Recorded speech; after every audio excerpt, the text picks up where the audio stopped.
Hello everybody and welcome back to this tutorial, and right now we're going to enter a section of Python 3 programming that is going to be object-oriented programming.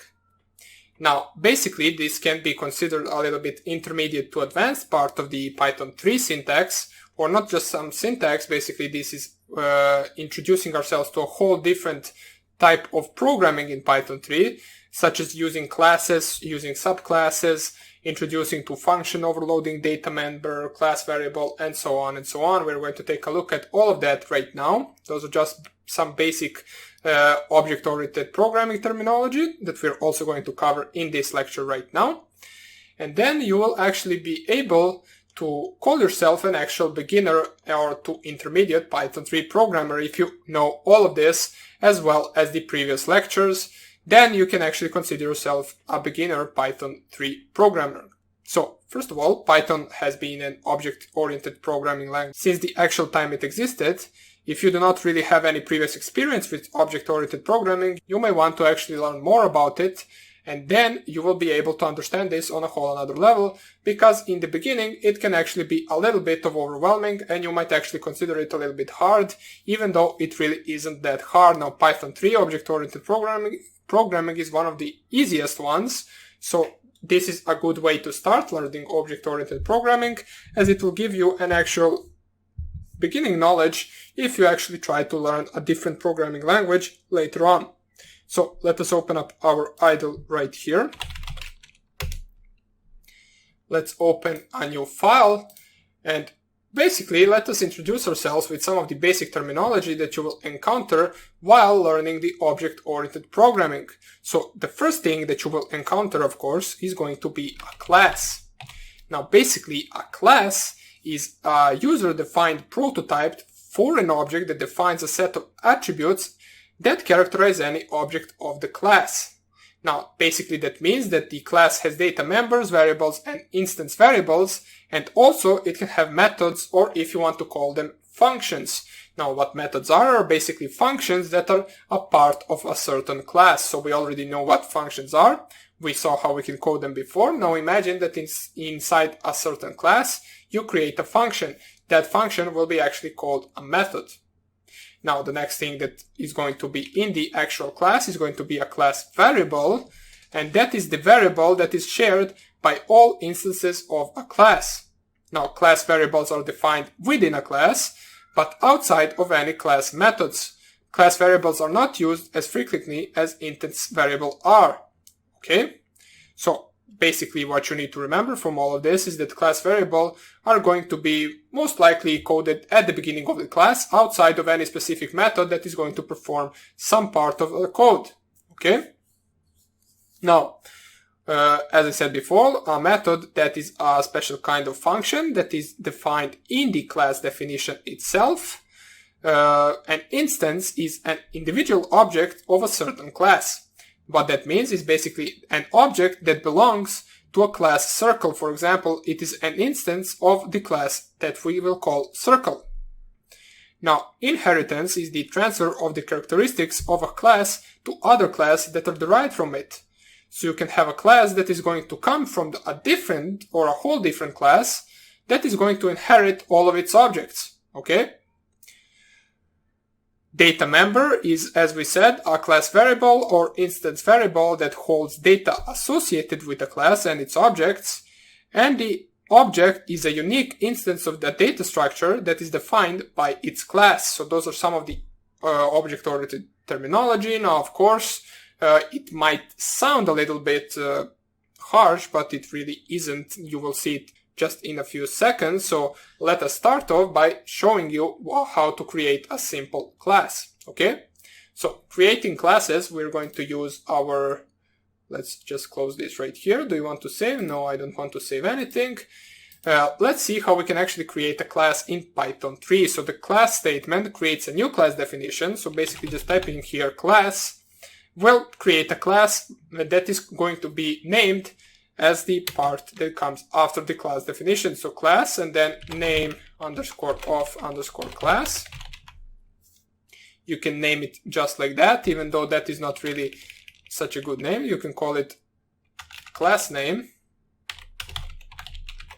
simply as that. And then you specify 2 dots, and all the code that is going to be below it is going to belong to the actual class itself. So the name of the class basically immediately follows the keyword class, followed by a colon as below. So the class has a documentation string which can be accessed via class name .doc or __doc__, and the class suite consists of all the actual component statements defining class members, data attributes, and functions. So let's take a look at a real example of creating a class so you will understand this a whole better. So first of all, what we're going to do is we're going to create a class which is going to be a class employee. Okay, simply as that. This class is going to be everything defined about our employees in, for example, our already existing company. So right here, we can have a variable that is going to count the amount of employees. So for example, emp count, which stands for employee count, will be set to 0 at the beginning. Oops, I pressed enter too early. So employee emp equals 0. Right here, then we will have an actual init function, and what the init function or method is basically, let me first of all type it right here, so we will define it just like this, so __init and then __, and this init function or method is a special method which is called class constructor or initialization method that Python calls when you create a new instance of this class. And what this method will take is basically all the variables that are going to be a part of our employees. And you will see just in a second, these actual functions will always take a self argument. And basically, what a self argument is, well, you declare other class methods like normal functions, but with the exception that the first argument right here to each method will be self. Now Python adds the self argument to the list for you, so you do not need to include it when you call the methods, okay? That's why we include the self part right here. And let's say that the actual variables or the actual things that our employees will have is their name, let's say their email address, their salary, and for example, age. Or let's instead of salary use age, okay? Simply as that. These are going to be 3 different values that each employee will have. Then we will define them right here. So of course, right now we will have to define it once again with the self prefix before. So self name equals name. Self email equals email. And then self age equals age. Okay? And as soon as this function right here, init, is called, or this method right here, we will know that this class has been this class has been actually used on a certain employee, and therefore we can increase the employee count by 1. And in order to increase the employee count, we can simply just type here employee dot and call the actual emp right here, which actually I should have called the emp count, but doesn't matter. We can simply just specify it like here, emp plus equals 1. And we know that this plus equals statement right here basically just increases the variable by 1. Okay, so this is our init function, and this is a function that will always be in a class. So right now, I should have actually, let us actually go right here, since it is a little bit hard to code it in the actual interpreter. So we will just copy it from here, and I will just paste everything we coded to the actual Python program. And right here I will also add emp count, so we don't actually confuse it with an emp. And right here we will add emp count plus equals 1. Okay, so that is our first method to our class. Right now, let us create an actual method that is going to take self argument because it belongs to our class, and it is going to print the total employee number. Okay, so def display count. It takes self as argument, and it will basically just print total employee number is, and then we can add a string of employee, or pardon me, employee.emp count. Okay, so employee.emp count, open and close two brackets right here. And the third function is going to be the function that will actually display the information about a specific employee.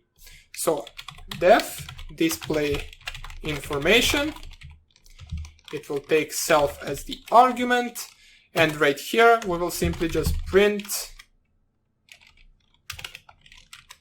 name will be equal to basically self.name. Then right here we can have email is going to be equal to self.email.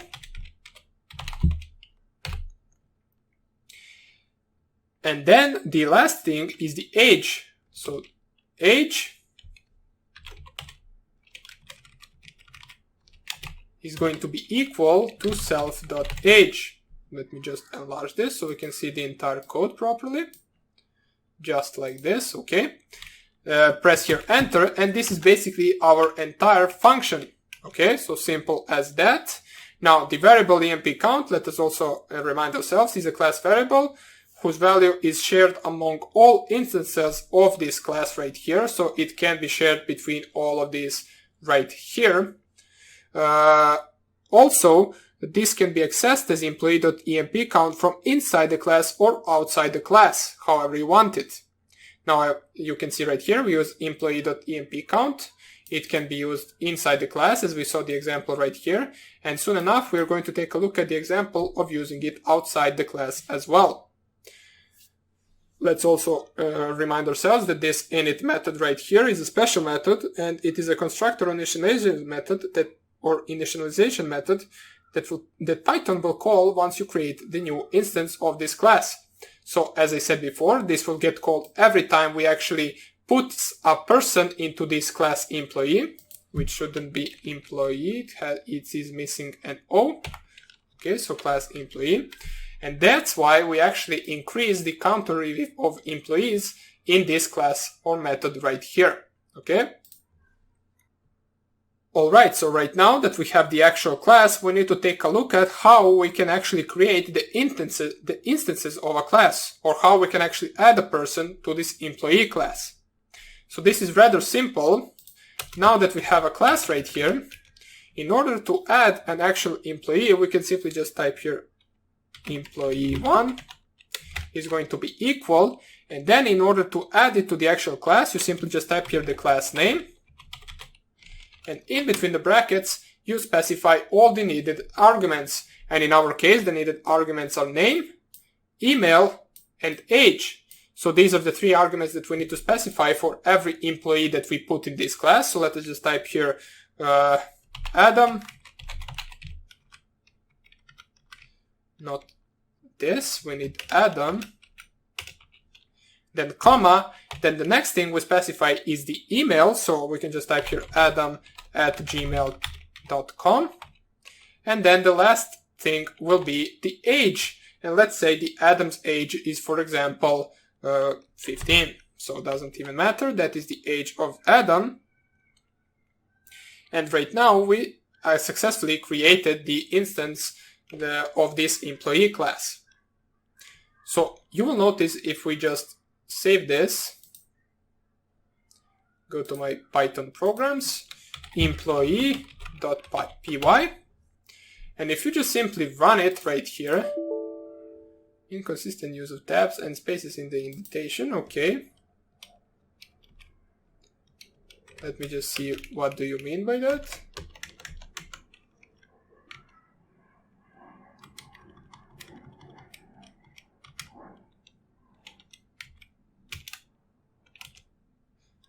Maybe this was the problem, not really sure. Let's save it.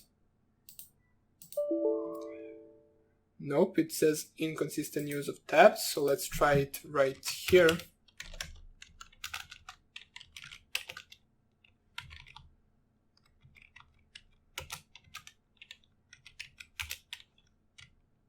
Let me just try to actually find where the actual indentation is not specified correctly.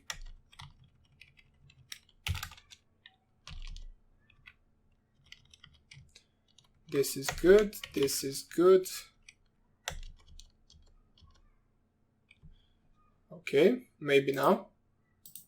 Let's try to run it once again. Syntax error, inconsistent use of tabs. Where is the actual inconsistent use of tabs? I'm not really quite sure.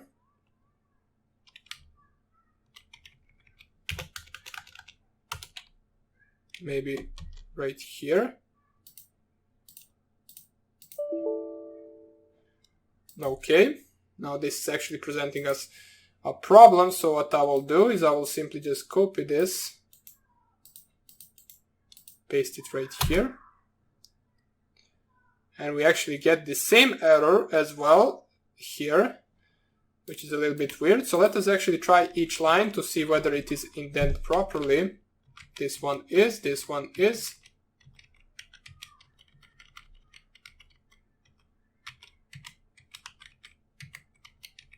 Okay, I think it is this one.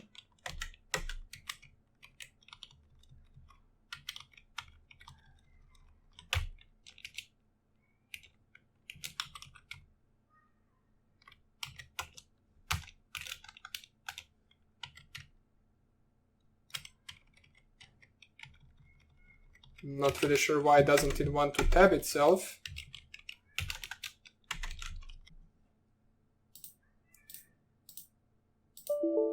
Yeah, okay, so I will just code it real quick right in the idle, because for some reason this is presenting us a problem. So let's just code it real quick right here.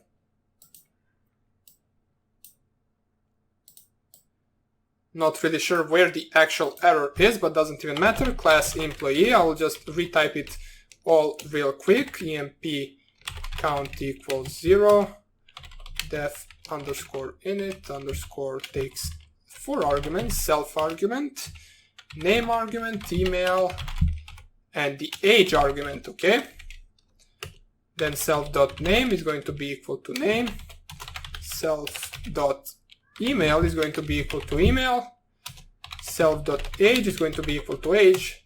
Now this indentation is a lot simpler on Linux because you actually can't see where the indentation is, and right here I have no idea what the error is.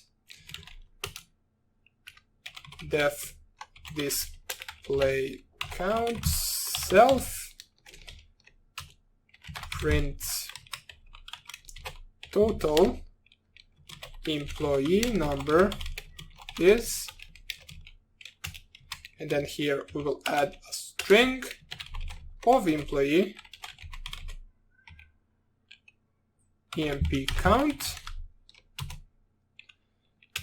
and here we have the last function, which is going to be display information, takes self argument because it belongs to this class, and it will simply just print name, self.name, email, self.email, age is the last one, and self.age. Okay, so everything worked correctly right here. And right now let us create our employee once again. So employee1 equals to the employee class, and here we will specify the name Adam, once again adam@gmail.com, and 15 years old. And right now we successfully created the instance, or the Adam. We actually put him into the actual class employee. So right now we have 1 instances of this class, and in order to get the information for Adam and the information for the actual full amount of employees in this class, we can simply display these 2 functions. And in order to do that, we can simply just call them. So in order to call them, you can simply just type here employee1 dot display information, and here you will see that it will display information for Adam. As you can see, name Adam, email Adam, jack@gmail.com and age 15. Okay, so simple as that. Let me just check this out right here. Oops, it's not the actual employee one.